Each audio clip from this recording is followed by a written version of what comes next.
នាំបងអូនមកធ្វើមកហូបមួយគេហៅថាស៊ុបหน่อไม้ណាបងអូនឥឡូវខ្ញុំស៊ុបหน่อไม้ហ្នឹងគឺញ៉ាំជាមួយតាពាំងបងអូនញ៉ាំតាពាំងឥឡូវចាំខ្ញុំធ្វើឲ្យបងអូនមើលគឺយើងមានគ្រឿងផ្សំអីខ្លះចឹងឥឡូវតាពាំងមិញខ្ញុំបានស្ងោររួចណាបងអូនតាពាំងស្ងោរមួយសាច់ជ្រូកចឹងណាបងអូន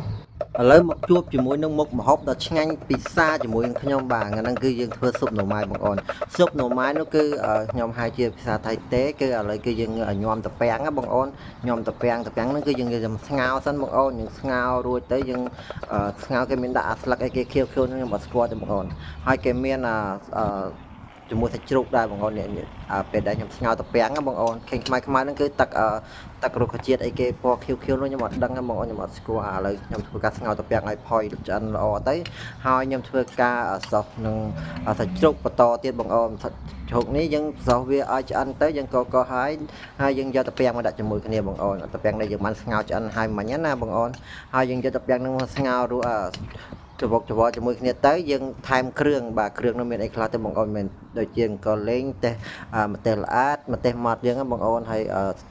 ប៊ីចេងហើយស្ករយើងបាច់ដាក់ក៏បានដែរបងអូននៅថាទៅដាក់ស្ករទៅវាអត់តំណឹងឆ្ងាញ់បាទហើយនឹងមានក្រូចឆ្មាបងអូនឥឡូវខ្ញុំធ្វើការលាយហើយមានខ្ទឹមក្រហមផ្លឹកជីអាណាផងបងអូនឥឡូវខ្ញុំធ្វើការដាក់ទឹកប្រហុកដបបន្តិចបងអូនណាដាក់ទៅដើម្បីឲ្យវាបន្ថែមរសជាតិបងអូនហើយទឹកត្រីយើងដាក់មកទៅយើងដាក់ទៅតាមការគួរណាបងអូនបាទរបស់យើងច្រើនយើងក៏ដាក់ច្រើនទៅហើយយើងដាក់ស្ករប៊ីចេងបន្តិចទៅស្ករបើសិនបងអូនដាក់យើងដាក់តិចបានតែកំណត់ច្រើនពេកហើយប៊ីចេងហើយយើងមានខ្ទឹមក្រហមហើយយើងមានដើមខ្ទឹមទៅថាតែហ្នឹងខ្ញុំអត់មានខ្ជិលណាទេបងអូនឥឡូវខ្ញុំដាក់ដើមខ្ទឹមជំនួសអញ្ចឹងណាបងអូនហើយឥឡូវយើង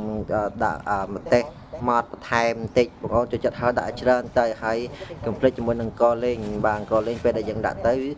ច្របាច់ជាមួយទឹកក្រូចទៅនិយាយថាឡងឈ្ងុយហ្មងបងអូនខ្ញុំចូលចិត្តណាស់បាទអាហ្នឹងរបៀបយើងឡាបទៅជ្រូកឡាបទៅគោដែរបងអូនបាទអត់ខុសគ្នាទេគ្រឿងក្រៅគឺធ្វើដូចគ្នាអញ្ចឹងឥឡូវនេះខ្ញុំក៏មានបន្លែជាមួយដែរបងអូនខ្ញុំមានបន្លែច្រើនមកបន្លែនិយាយទៅដាក់បន្លែអីក៏បានដែរឆ្ងាញ់បងអូនហើយឡាបនេះហ្នឹងណាបងអូនឡាបหน่อไม้ហ្នឹងណាបើសិនតែយើងមានបាយតណាបទៀតអូនិយាយថាជាតិហ្មងបងអូនអើយខ្ញុំចូលចិត្តណាតែនេះខ្ញុំធ្វើហូបបាទហូបតែហ្នឹងគឺខ្ញុំធ្វើ